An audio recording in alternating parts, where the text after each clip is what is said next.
지금 전쟁 중에 있는 두 곳, 러시아, 우크라이나, 그리고 이스라엘, 팔레스타인, 그리고 또 보이지 않지만 굉장히 지금 소요가 많이 일어나고 억압이 세상 곳곳에 이루어지고 있는 것을 볼 수가 있습니다.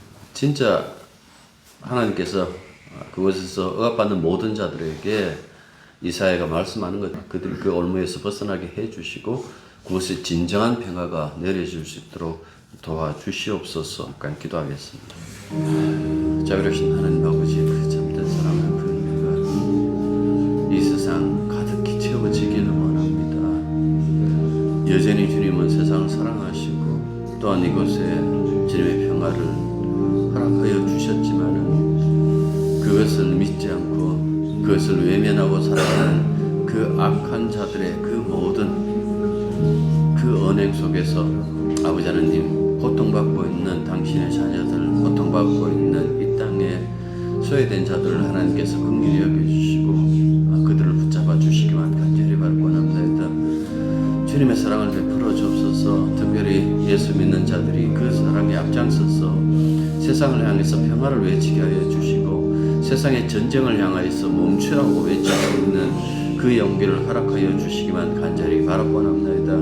내일이 아니라고 주님 외면하고 그냥 내 사는데 매진하여 정신없이 사는 것이 아니라 진심으로 온 세상을 생각하며 주님의 통치를 생각하며 평화를 갈구하는 저희들이 되게 도와주시옵소서.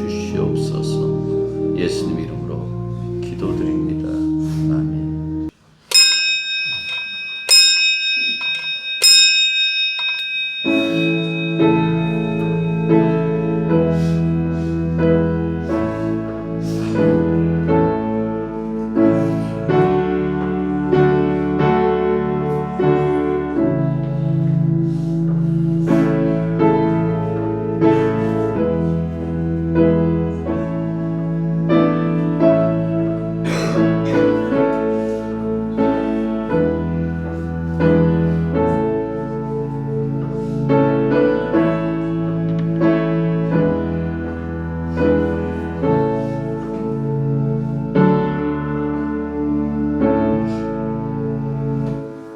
오늘은 아버지 하나님이 창조하신 자연 속으로 소풍 가는 날입니다.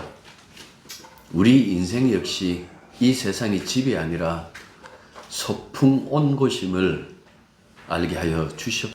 돌아갈 집이 있다라는 것, 그것이 하늘에 있다라는 그 사실을 명심하여 주시사 이 땅에서 늘 매여 사는 인생이 아니라 도리어 여기서는 해방되고 하늘에 매여 있는 그 삶을 날마다 살아갈 수 있도록 우리들에게 늘 은혜로 임하 예배를 받아주시고 온통 주님 앞에 찬양드리는 우리들의 이 찬양 오직 주께만 영광 돌아갈 수 있는 그런 순간이 되게 주님께서 예수님 이름으로 기도드립니다. 아멘. 자, 하나님 말씀은 데살로니가 신약성경 데살로니가 전서 1장 1절부터 10절까지입니다. 바울과 실루아노와 디모데는 하나님 아버지와 주 예수 그리스도 안에 있는 데살로니가 인해 교회에 편지하노니 은혜와 평강이 너희에게 있을.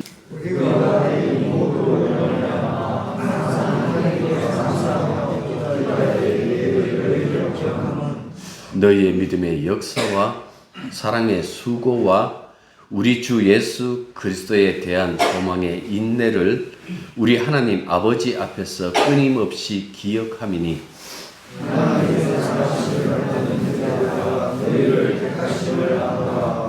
이는 우리 복음이 너희에게 말로만 이른 것이 아니라 또한 능력과 성령과 큰 확신으로 된 것임이라. 우리가 너희 가운데서 너희를 위하여 어떤 사람이 된 것은 너희가 아는 바와 같으니라.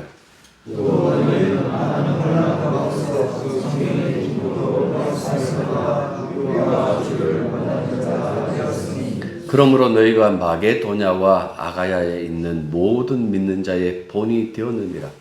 주의 말씀이 너희에게로부터 마게도냐와 아가야에 있는 본이 되었느니라. 하나님의 너희 믿음의 소문이 각지에 퍼졌으므로 우리는 아무 말도 할 것이 없노라. 그들이 우리에 대하여 스스로 말하기를 우리가 어떻게 너희 가운데 들어갔는지와 너희가 어떻게 우상을 버리고 하나님께로 돌아와서 살아계시고 참되신 하나님을 섬기는지와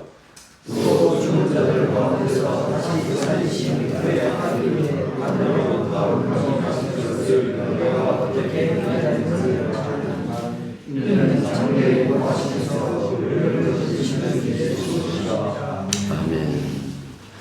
우리가 읽었던 이 데살로니가 전서는 현존하는 바울의 편지 중에서 가장 오래된 것입니다. 신약 학자들의 설명에 따르면 사도 바울이 고린도에 머물러 있던 기원 후 50년에서 51년 사이에 이 데살로니가 전서를 기록했다라고 그렇게 봅니다. 바울은 고린도에서 지방 총독 갈리오를 만난 적이 있는데 이게 사도행전에 있거든요. 갈리오 총독의 이름이 새겨진 명문이 20세기 초에 델피에서 발견되었습니다. 그 명문에 따르면 갈리오가 고린도를 통치하던 시기가 바로 기원 후 50년과 51년입니다.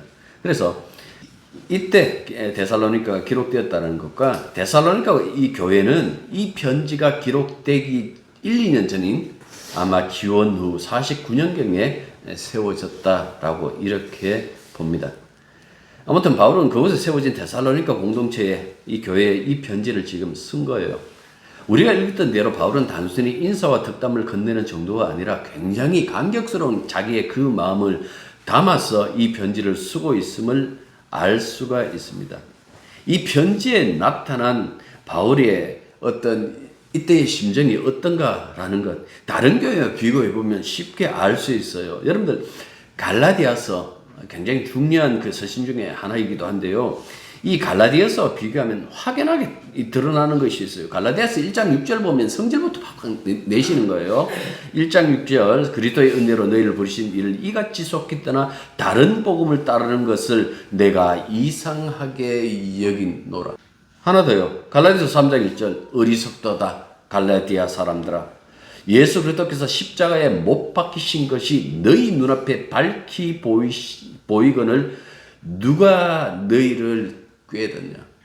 그러니까 갈라디아서 교회를 향해서 썼던 이 편지와 우리가 읽었던 이 데살로니가 교회를 쓴 이 편지의 두 개를 두고 이렇게 바라보면 얼마나 그 따뜻한 마음으로 데살로니가 교회에 편지를 보냈는가라는 것이 드러난다라는 그 말씀입니다.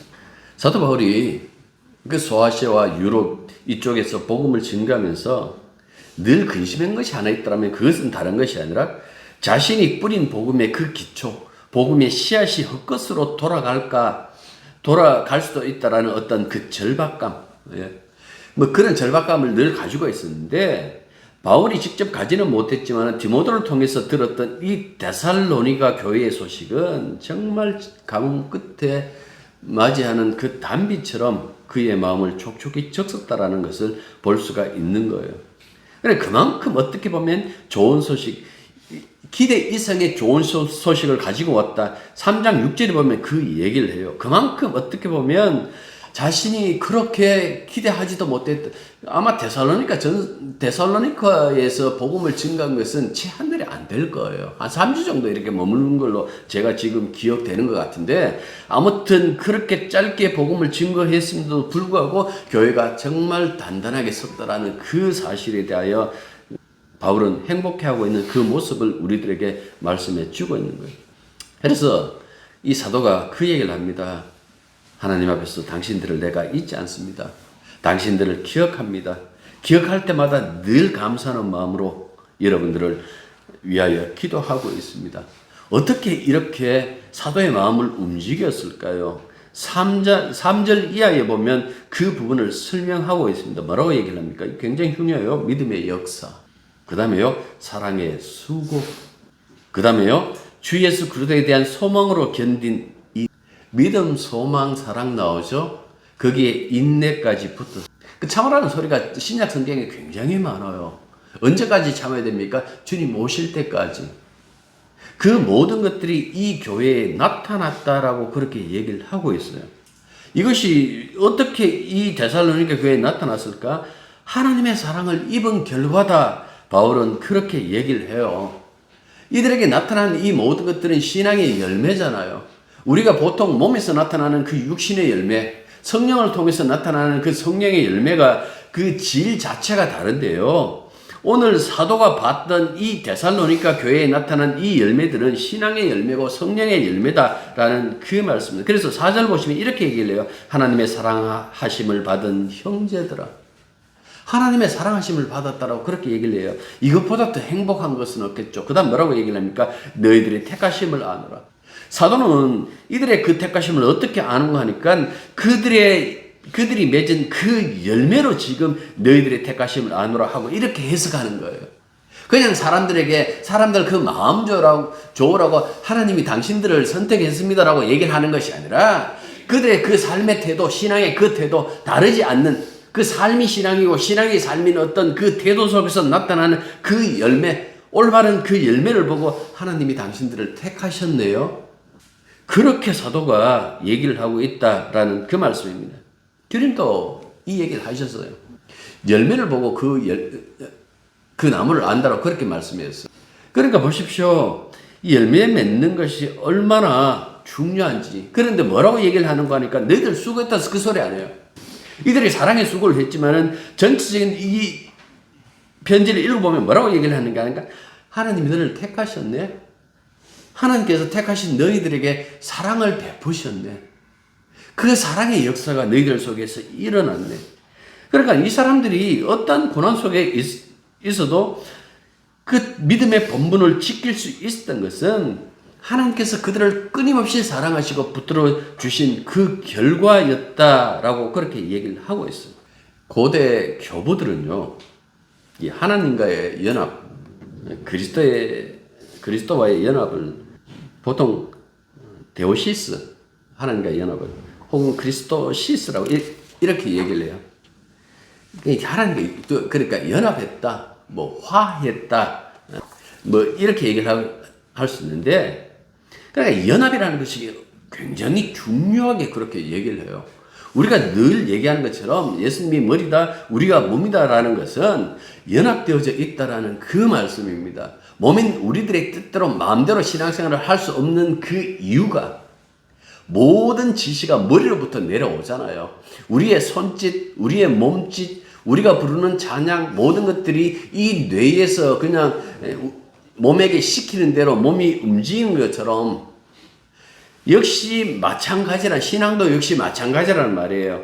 우리의 머리 대신 예수님의 그 생각, 예수님의 뜻과 예수님의 그 능력과 예수님의 사랑이 몸인 우리들에게 골고루 그렇게 지급되고 또한 나타나기 때문에 이 연합을 통해서 우리가 주님 앞에 온전한 그 봉사를 하고 있다라는 그 얘기를 해주고 있는 거예요. 5절 보시면 능력과 성령과 큰 확신, 이 다른 것 아니에요. 같은 의미예요. 이게 무슨 소리일까요? 가장 중요한 것은 성령이겠죠. 성령의 역사가 일어났다라는 그 말씀입니다. 그러니까 성령의 역사가 일어나니까 그들의 그 공동체 속에, 그 교회 속에서 이런 역사가 일어났다라는 그 이야기를 해주고 있죠. 같은 성령을, 바울이 그런 얘기를 참 많이, 우리가 한 성령을 받았다라는 그 얘기를 해요. 그 교회 안에서 우리가 한 성령을 받았다라는 것은, 그러니까 동일한 어떤 이 목표를 향하여 동일한 그 목적을 가지고 살아갈 수밖에 없는 그리스도인들의 그 처지, 그 운명에 대해서 얘기를 하는 거잖아요. 그러니까 이 바울과 바울의 일행들이 이곳에 복음을 증거하면서 그들이 본을 보여줘요. 사도 바울이 처음 이렇게 사람들을 만나면 굉장히 본을 많이 보여줘요. 그 본 중에 하나가 무엇인가 하니까 이 당시에 그랬잖아요. 그리스 그리스 로마의 그 철학자들 중에서 그냥 사람들에게 좋은 말 해주고 꼭 이 점쟁이들처럼, 무당들처럼 사람들에게 좀 유익한 말 해주고 그 유익한 말에 대한 이 돈을 받았어요. 상담해주고 그 상담료를 받았다는 이야기예요. 그래서 복음은 그렇지 않다라는 것을 알게 하기 위하여 이 사도 바울 같은 경우에는 교회가 완전히 서지 않을 그 경우에는 자기들이 어떻게 합니까? 스스로 일했잖아요. 자비랑 냈잖아요. 어떻게든 그들을 복음 위에 세우기 위해서 그렇게 애썼던 그 모든 모습들을 다 얘기를 하고 있어요. 자, 2장 보십시오. 5절과 6절 한번 보시죠. 제가 읽을게요. 너희도 알거니와 우리가 아무 때에도 아첨하는 말이나 탐심의 탈을 쓰지 아니하는 것을 하나님이 증언하시니라. 여러분들 이 말씀에 있는 것처럼 여기 보십시오. 그 다음에 또 그 뒤에 보면 이렇게 되어 있어요. 우리는 너희에게서든 다른 이에게서든 사람에게서 영광을 구하지 아니하. 세 개 이야기하죠. 우리 아첨 안 했다. 탐심의 탈을 쓰지 아니했다. 사람에게서 영광을 구하지 아니했다. 여러분들 보십시오. 어제 우리 그 계대 다니는 자매가 아마 그 숙제인 것 같아. 숙제인 것 같아요. 그거 때문에 이제 내가 잠깐 인터뷰했는데 한국교회 얘기를 하더라고. 한국교회가 지금 방향이 옳다고 여기느냐는 그런 식으로 이렇게 질문을 하더라고요. 그래서 제가 그 얘기를 했어요. 그냥 쉽게 개판이다라고 그렇게 얘기를 했어요. 왜 그럴까? 여기 아첨하는 말이 뭘까? 교인들한테 좋은 말만 하는 거예요. 하나님께서 당신들을 축복할 거예요. 당신들 앞으로 예수 믿으니까 잘 살 거예요. 당신들은 앞으로 그 어떤 경우도 늘 형통할 거예요. 여러분들 이걸 달리 말하면 이거 아첨하는 말이에요. 물론 예수 믿으면 형통이 있어요. 그 형통은 뭡니까? 세상이 생각하는 그 형통하고 다른 형통이에요. 하나님과 우리 사이의 형통이에요. 다시는 죄를 묻지 않겠다라는 그 형통을 얘기를 하는데 뭐라고 얘기를 하는가 하니까 이 세상에 그 어떤 것도 우리를 막지 못한다는 식으로 얘기를 해요. 사도들 보십시오. 굉장히 힘들게 살았어요. 수많은 매 맞았어요. 예수 잘 믿으면 우리가 하나님 일하면 하나님이 먹여주신다고요? 많이 굶었다고 얘기했어요. 그런데 자기의 그 굶고 배고프고 힘들고 하는 그것들이 자기의 사명을 막지 못했다 그랬어요. 왜? 내게 있는 그 조건이 일하는 것이 아니고 내게 계신 주님이 일하셨기 때문에 내게 있는 그 조건들은 아무런 걸림돌이 되지 않았다라고 말씀하고 있어요. 한국교회의 상처란 건 이 부분이에요. 게다가 두 번째 탐심의 탈 그래. 이거 굉장히 심각한 거예요. 이단들만 그 자기 이 공동체의 사람들의 등쳐먹는 줄 아십니까? 기존교회는 이런 탐심의 탈이 없는 건가요? 이 모습에 대해서 우리가 굉장히 한번 심각하게 생각해야 돼요. 그 다음에 보십시오. 사람에게서 영광을 구하지 아니하는 말이. 예수 믿는 것이 뭐 별풍선 받는 것도 아니고 좋아요, 구독 그것도 아니잖아요. 다른 사람들이 나를 인정해 주느냐 인정해 주지 않느냐라는 것은 별 문제가 되질 않아요. 정말 중요한 것은 하나님이 우리 인정하시면 되잖아요. 내가 너를 안다라고 했는데 왜 저 사람은 나를 모르지? 우리 노예 저보다 뭐 한 열 몇 살 더 연세 많으신 그 목사님이 언제 한번 저하고 우연히 통하다 자기 이제 책 냈으니까 책 좀 몇 교인들한테 교회에서 좀 구입해 주면 좋겠다는 식으로 그 얘기를 하려고 나한테 전화를 했어요. 자기를 아느냐 그랬어요. 네, 알아요. 아는데 그래서 모르겠는데요.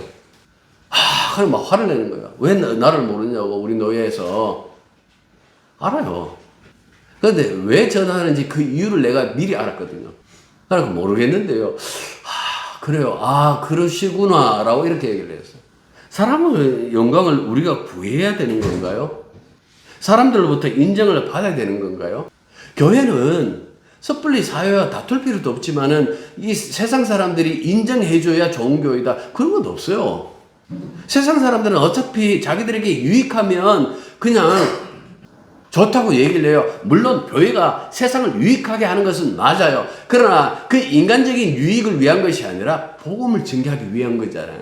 한 가지가 더 있어. 2장 7절에 보면 뭐라고 얘기를 하냐. 그 젖먹이 유모가 나오는데 자기들이 유모처럼 유모가 돼 젖먹이처럼 그 너희들을 돌봤다라는 그 얘기 아니에요. 그러면 우리는 어린아이처럼 젖먹이처럼 이게 뭐냐면 권위를 내려놓는 사돈데 그 당시에 젖먹이는 사람 취급 못 받았어요.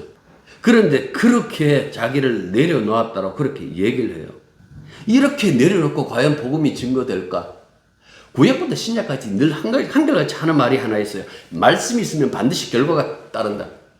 구약과 신약 똑같이 얘기를 해요. 하나님 말씀이 있으면 결과는 반드시 나타나게 되어 있다. 그 말씀하셨고 나타난 그 결과가 뭡니까? 예수님이 세상에 오심이에요. 이거는 하나님이 일하심을 알기 때문에 사도는 자기를 얼마든지 땅바닥에 내팽개친다고 할지라도 상관없어요. 복음이 일할 것이기 때문에. 우리가 사람들을 구하는 것 아닙니다. 우리가 사람들을 천국 보내는 것 아니에요. 말씀이 하세요. 창조의 말씀이라고 창세기 1장부터 나왔잖아요. 하나님 말씀하시니까 모든 것이 없던 것이 있게 되었다고요. 그 능력이 하나님께서 일하시는데도 우리는 뭡니까? 때로는 아첨하고 때로는 그냥 등쳐먹고 때로는 그 사람들에게 자기의 알아달라고 자기의 영광을 세우려고 그러고 때로는 그 권위를 내세우고 그 신앙 아니에요. 좀 전에 제가 말씀드린 것처럼 연합했다 그랬잖아요. 우리가 목표 세우는 것 아니에요. 교회마다 보면 원래 목표라고 이렇게 뭐 다 있어요. 제가 교회 개척하면서부터 그거 안 쓴다 그랬잖아요. 계획은 우리가 하는 것 아니라고. 주님이 목표하신 것 우리 따르면 되잖아요. 좀 더 우리 깊이 들어가면 여러분들 우리의 삶은 우리 것이 아니잖아요. 내가 어떻게 살아야 잘 사는 걸까요? 그거 고민 왜 하세요? 우리는 분명히 주님의 것이라고 얘기를 했는데 사나 죽으나 주님 것이라고 그 얘기를 했는데 이제는 주님의 삶이잖아요. 주님께서 때에 맞게 정말 적절하게 우리를 사용하시는데 그걸 믿고 살아가면 되는데 늘 전전긍긍하는 사도 바울 보십시오. 자기 뜻대로 못했어요. 데살로니가 이쪽에 복음을 증거할 때도 그랬잖아요. 소아시아 지역에 다시 한번 돌기를 원했는데 못 가게 막아버렸어요. 그 밤에 그 유럽 쪽에 있는 그 사람들이 뭐라고 얘기를 합니까? 와서 우리를 도우라. 그러니까 이런 과정을 통해서 가는 것처럼 이게 성령께서 모든 그 길을 막고 있고 열어주고 이쪽 가지 말고 이쪽으로 가라고 그렇게 얘기하는 것을 말씀해 주고 있는 거예요. 자, 6절 보십시오. 또 너희는 많은 환난 가운데서 성령의 기쁨으로 말씀을 받아 우리와 주를 본받은 자가 되었으니 여기 본이라는 단어 나옵니다. 주님과 우리를 그러니까 사도 일행을 본받았다. 7절 보십시오. 그러므로 너희가 마게도냐 아까 얘기했던 그 유럽 마케도니아 그러니까 이 마케도니아라고 그렇게 얘기를 하면 그리스 지금의 그리스 북쪽 아가야는 그리스 지금의 그리스 남쪽 이렇게 생각하시면 돼요. 모든 믿는 자의 본이 되었다라고 이렇게 얘기를 했어요. 그 헬라어 단어를 다르게 썼어요. 6절은 미레테스라고 썼고 7절은 티포스라는 그 단어를 이용해서 썼어요. 보통 이 두 단어는 쌍으로 쓰이는데 이 고유한 뉘앙스, 이 헬라어의 고유한 뉘앙스가 여기에 숨어 있는 거예요.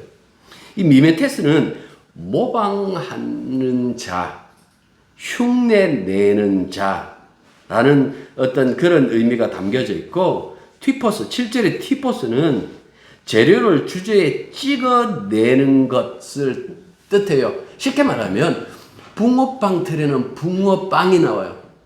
국화빵 틀에는요 국화빵이 나와요. 여러분들 그걸 연상하시면 된다라는 그 말씀입니다. 그러니까 이 본이라는 것은 단순히 상대방을 그대로 뒤따른다라는 것 아니에요. 내가 사도의 뒤를 따른다, 사도를 따라한다, 흉내낸다라는 것 아니에요. 이거는 사도 바울이 잘났어. 그리고 데살로니가 공동체 이 교회가 잘나서 그래서 본이 된 것이 아니라 이 뭐라고 얘기를 하는 거니까 그리스도에게 각인되었다라는 거예요. 도장 꽉 찍어내듯이 그 틀에 집어넣어가지고 붕어빵 틀에다가 붕어빵을 이렇게 만들어내듯이 완전히 이렇게 인침을 당한 그것을 가지고 여기에 본하고 이렇게 얘기를 하고요. 처음에는 주님을 따르는 그 사도의 일행에 본받았던 이 데살로니가 교회가 이제는 뭡니까? 주변의 여러 교회 안에 그들의 이 삶의 태도가 나타났다. 옛날에 본받았는데 지금 뭡니까? 본이 되는 그 삶을 나타내고 있는 거예요. 주님이 먼저 사도 바울을 각인해가지고 본이 되게 하셨고, 그 사도 바울을 보고 있는 데살로니가 교회를 또 각인시켜가지고 어떻게 했습니까? 이 사람들을 또 본이 되게 하신 거예요. 계속해서 이어지는 거예요. 요즘 말하면 뭐 이런 말 하잖아요. 선한 영향력. 굉장히 좋은 말이죠. 선한 영향력. 그런데 이 선한 영향력이 어떻게 나타났습니까? 이 데살로니가 교회가 어려운 상황에서도 정말 이런 모범을 보였잖아요. 지금은 주변에 있는 교회가, 야, 저 교회 봐. 저분들 정말 예수 잘 믿네. 그 주변 교회가 본받을 만큼 그 위치까지 올라가 있다라는 그 이야기를 해. 데살로니가 지역은요, 사도행전 17장에 보면 그 기록되어 있어요. 이 데살로니가는 진리적 그 이점으로 이 경제적인 풍요가 굉장히 누렸습니다. 이 마케도니아의 이 수도, 그 도의 수도로서 상당히 번화한 도시였어요. 특히 이 마케도니아는 그 로마에 대한 충성심이 매우 컸어요. 뭐 임페리얼 컬트라고 해갖고 황제 숭배.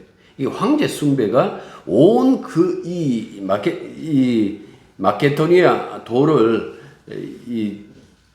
지배할 정도로 그렇게 가득 차 있는 그 모습을 볼 수가 있어요. 그런데 기독교는 어떻게 얘기를 합니까? 기독교는 예수님을 향해서 나의 주님하고 그렇게 얘기를 하잖아요. 주인들을 섬겼다라는 그 말씀이잖아요. 그러니까 예수 믿는다라는, 예수 믿는 사람들이 등장한 것을 특히 이 마케도니아 그 속에 있는 이 데살로니가 사회는 강력하게 반발하면서 배척했어요. 제가 읽어볼게요. 사도행전 17장 6절부터 7절의 말씀인데요. 이렇게 얘기를 해요. 세상을 소란하게 한 그 사람들이, 기독교인들 얘기하는 거예요. 여기에도 나타났습니다. 그런데 야손이, 자기 사회의 사람이잖아요. 야손이 그들을 영접해서 그 사람들은 모두 예수라는 또 다른 왕이 있다고 말하면서 황제의 명령을 거슬려 행동을 합니다. 라고 이렇게 얘기를 했어요. 그래, 이 말을 하자 그 데살로니가 사회가 이 관리들까지 포함해갖고 다 혼란에 빠졌죠. 그래서 이 소동에서 벗어나기 위해서 이 사도행전에 보면 그렇게 얘기해요. 야손과 그 일행들이 예수를 믿었다는 이유로 보석금을 내. 그래서 풀려났다라고 그렇게 얘기를 하고 있어요. 손해 본 거죠, 예수 믿고. 그런데 여러분들 그 결과가 뭡니까? 오늘 우리가 읽던 이 1장에 나타난 그리스도께 소망을 두고 인내하는 것. 이게 신앙이 아닐까요? 예수 믿다가 조금만 자기 뜻대로 안 되면 예수 믿을 필요 없다라고 그냥 예수님 등지는 것. 그걸 신앙이라고 안 그래요. 여기 보십시오. 예수 때문에 손해가 보고 그 사이로부터 배척을 당했음에도 불구하고 어떻게 했습니까? 끝까지 인내하며 믿고 있는 그 모습을 우리들에게 남겨주고 있다라는 그 말씀입니다. 사도 바울이 앞서서 그 얘기를 했잖아요. 자신들은 그들에게 그냥 아침에 말 안 했다 그랬잖아요. 그 아침에 말 안 했기 때문에 소위 말해서 있는 그대로 그 얘기를 하는데 그들이 환난 겪는 것을 가지고 이렇게 얘기를 해요. 들어보십시오. 3장 3절 보십시오. 이렇게 해요. 우리가 너희와 함께 있을 때에 장차 받을 환난을 너희에게 미리 말하였는데 과연 그렇게 된 것을 너희가 아느냐. 이미 내가 그 얘기를 했는 대로 너희들이 이 환난을 당했다라는 그 말씀입니다. 앞서서 말한 것처럼 예수 믿으면 복을 받는다라고 꼬드기는 자들과 다르게 이 사도 바울과 그 일행은 복음 받았을 때에 겪는 그 고난, 그걸 낱낱이 그렇게 전달한 거예요. 왜 이렇게 낱낱이 전달했을까? 그래도 처음에는, 목사님 처음에는 그래도 좀 그 사람들에게 듣기 좋은 말 해주는 것이 좋지 않을까요? 사도는 그렇게 안 했어요. 왜 그렇게 안 했을까? 자기의 말로 사람을 변화시키지 않는다라는, 이건 뭐 다른 바울 서신에 보면 많이 나오잖아요. 그때마다 그 얘기를 해요. 나는 성령의 능력을 했다라고 그렇게 얘기를 해요. 성령이 계시니까, 성령의 능력이 있으니까, 성령이 일하신다라는 그 기대감이 있으니까 그 있는 그대로를 얘기를 했다라는 그 말씀입니다. 그래서 예수 믿는 사람들이 가져야 할 믿음의 태도들을 잘 보여주는 거예요. 가문이살 하지 마십시오. 있는 그대로를 말하는 거예요.